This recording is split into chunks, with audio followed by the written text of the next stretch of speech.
मतलब का रिश्ता। एक गांव में एक बड़ा साहूकार रहता था। साहूकार बहुत पैसे वाला था। आसपास के कई गांव में उसका बड़ा नाम था। लेकिन इस साहूकार को अपने पैसों का, अपने रुतबे का और अपने नाम का बड़ा ही घमंड था। वह अपने नाम को बनाए रखने के लिए बहुत ज्यादा सोचता था और बिना किसी के भावनाओं की कद्र किए वो सब करता था जो उसे लगता था कि करना चाहिए। साहूकार को कई सालों बाद एक संतान प्राप्ति हुई थी। साहूकार ने अपने इस खुशी को मनाने के लिए अपने घर पर एक बहुत बड़ा कार्यक्रम रखा, जिसमें उसने आसपास के गांव के सभी श्रीमंत लोगों को और सिर्फ ऐसे रिश्तेदारों को जो पैसे वाले थे बुलाया था। पास के ही गांव में साहूकार की खुद की सगी बहन भी रहती थी। क्योंकि इन दिनों उसकी आर्थिक परिस्थिति कुछ अच्छी नहीं थी, इसलिए उसने अपनी बहन को तक इस कार्यक्रम के लिए नहीं बुलाया। साहूकार ने जिस कार्यक्रम का आयोजन किया था वह इतना भव्य था और इसके अलावा उसमें इतने प्रसिद्ध और श्रीमंत लोग आने वाले थे कि इस कार्यक्रम की चर्चाएं हर गांव में होने लगी। यह खबर उस साहूकार की बहन तक भी पहुंच गई। बहन को यह जानकर बहुत ज्यादा खुशी हुई कि इतने सालों बाद उसके भाई को आखिरकार संतान सुख प्राप्त हो ही गया। बहन ने सोचा कि भाई गलती से उसे इस बारे में बताना भूल गया होगा और अपनों को भला कोई न्योता देता है।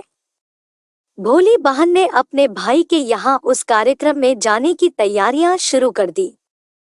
जिस दिन वह कार्यक्रम था उस दिन बहन सुबह सुबह ही अपने भाई के घर जाने के लिए निकल पड़ी। रास्ते में अपने पुराने मैले कपड़े देख उसे ख्याल आया कि अगर किसी और के घर जाना होता तो मैं ऐसे कपड़ों में जाने की सोचती भी नहीं, लेकिन मैं तो मेरे अपने घर, मेरे मायके जा रही हूँ, वहाँ मुझे ये सब सोचने की कोई जरूरत नहीं है। जैसे ही वह अपने मायके पहुंची वहां का भव्य आयोजन देखकर वह बहुत खुश हो गई और उसे अपने भाई पर बहुत गर्व हुआ। वहां पर वह जल्दी से जल्दी अपने भाई को मिलकर उसकी खुशी में शामिल होना चाहती थी। वह तुरंत सीढ़ियां चढ़कर घर के अंदर प्रवेश कर गई। उसने देखा कि उसका भाई मेहमान के तौर पर आए सभी धनाढ्य और नामी लोगों का स्वागत करने में व्यस्त है। बहन जैसे ही अपने भाई की तरफ उससे मिलने के लिए बढ़ी, उसके भाई की नजरें उस पर पड़ गई और अपनी बहन को ऐसे मैले पुराने कपड़ों में देखकर भाई ने उससे मिलना तो दूर बल्कि तुरंत बहाना बनाकर वहां से निकल गया। बहन ने सोचा इतने लोगों में बेचारा अकेला भाई क्या क्या करे, जरूर उसे कुछ काम याद आया होगा इसलिए वहां से चला गया होगा। बहन बाद में अपनी भाभी से मिलने गई। भाभी ने उसका स्वागत किया और उसे खाना खाने के लिए आग्रह किया। बहन ने सोचा ठीक है, पहले खाना खा लेती हूँ, फिर बाद में आराम से भाई से मिल लूंगी। बहन खाना खाने के लिए पंगत में बैठी। साहूकार भाई ने देखा कि अपने सभी धनवान मेहमानों के बीच उसकी गरीब बहन बैठी हुई। सभी कीमती पोशाक पहने लोगों के बीच उसकी बहन जो पुराने मेले कपड़े पहनकर बैठी थी, यह साहूकार से देखा नहीं गया।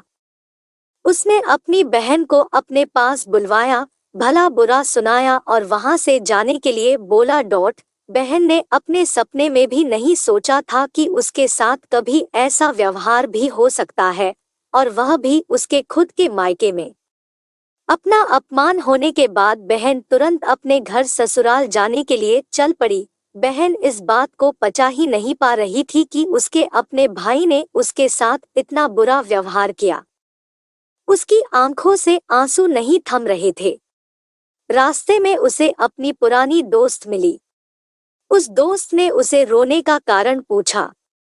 हालांकि बहन उसे कुछ भी नहीं बताना चाहती थी, लेकिन दोस्त के बार बार पूछने पर उसने उसके साथ हुई सारी घटना उसे बता दी। उसकी दोस्त एक समझदार महिला थी और काफी प्रैक्टिकल सोचने वाली थी। उसने कहा अगर तुम मेरी बात मानो तो एक दिन तुम्हारा भाई खुद तुम्हें अपने यहाँ बुलाएगा और तुमसे माफी मांगेगा। बहन ने उसे कहा कि मैं तुम्हारी हर बात मानूंगी, बताओ मुझे क्या करना होगा। दोस्त ने कहा कि तुम इस अपमान को, इस दुख को एक दिशा दे दो और कोई गृह उद्योग शुरू कर दो, उसमें इतनी मेहनत करो कि उस काम में तुमसे अच्छा कोई भी ना हो। बहन को अपने दोस्त की बात सही लगी। उसने घर पहुंचकर अपने आंसू पोंछकर उसी दिन से एक गृहोद्योग शुरू किया। उसने दिन रात मेहनत की, अपने साथ कई और गांव की महिलाओं को जोड़ा और देखते ही देखते उसका गृह उद्योग चल पड़ा। कुछ ही सालों में आसपास के 50 गांव में उसका नाम और रुतबा काफी बढ़ गया और अब वह पैसों के मामले में अपने भाई से भी ज्यादा बड़ी बन गई। भाई को भी जब यह पता चला कि उसकी बहन इतनी श्रीमंत हो गई है, तो उसने सोचा कि एक बार उससे मिलकर आया जाए। वह जब अपने बहन को उसके घर मिलने पहुंचा तो बहन ने उसका किसी राजा महाराजा की तरह स्वागत किया, उसके पसंद खाना खिलाया। बहन का ऐसा व्यवहार देखकर भाई को अपनी पिछली गलती का एहसास हुआ, इसलिए उसने अपनी बहन को अपने घर होने वाली पूजा के लिए आमंत्रित किया। कुछ ही दिनों बाद बहन अपने भाई के यहाँ उस पूजा के लिए पहुंच गई। जैसे ही बहन अपने भाई के घर पहुंची, उसका भाई उसके स्वागत के लिए दरवाजे में ही खड़ा था। बहन अपने महंगी गाड़ी में आई थी, उसने बहुत कीमती साड़ी और उससे भी ज्यादा कीमती गहने दागिने पहन रखे थे। बहन का ऐसा ठाट बाट देखकर सिर्फ भाई नहीं बल्कि उसका पूरा गांव दंग रह गया। भाई दौड़कर आया और बहन की गाड़ी का दरवाजा खोलकर उसे बाहर आने के लिए कहा और बड़े प्यार से उसे पूजा का प्रसाद ग्रहण करने के लिए बुलाया।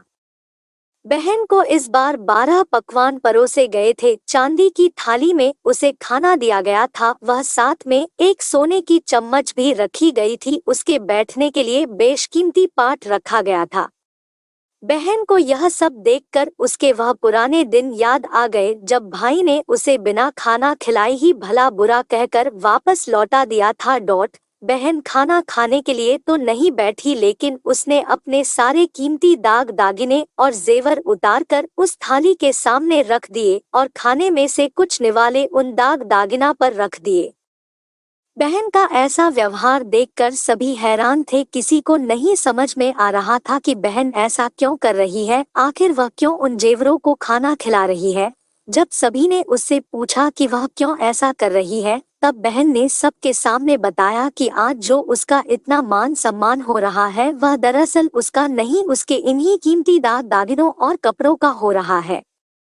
क्योंकि मैं तो अभी भी वही पुरानी साहूकार की बहन ही हूँ, अगर कुछ बदला है तो वह मेरी परिस्थिति है, मेरे कपड़े और गहने हैं। भाई ने अपनी गलती का एहसास होने पर इस बार अपनी बहन के पैर पकड़कर माफी मांगी। बहन जो पहले भी अपने भाई से निस्वार्थ प्रेम करती थी, उसने अपने भाई को माफ कर दिया और उसे गले से लगा लिया। दोस्तों, पैसे सिर्फ हमारे जीवन को सरल बनाने के लिए है, जबकि रिश्ते जीवन में मिले किसी वरदान की तरह है, अगर उन्हें सच्चे मन से और निस्वार्थ भाव से निभाए जाए। पैसे खर्च हो जाए तो आप बाद में भी कमा सकते हैं, मगर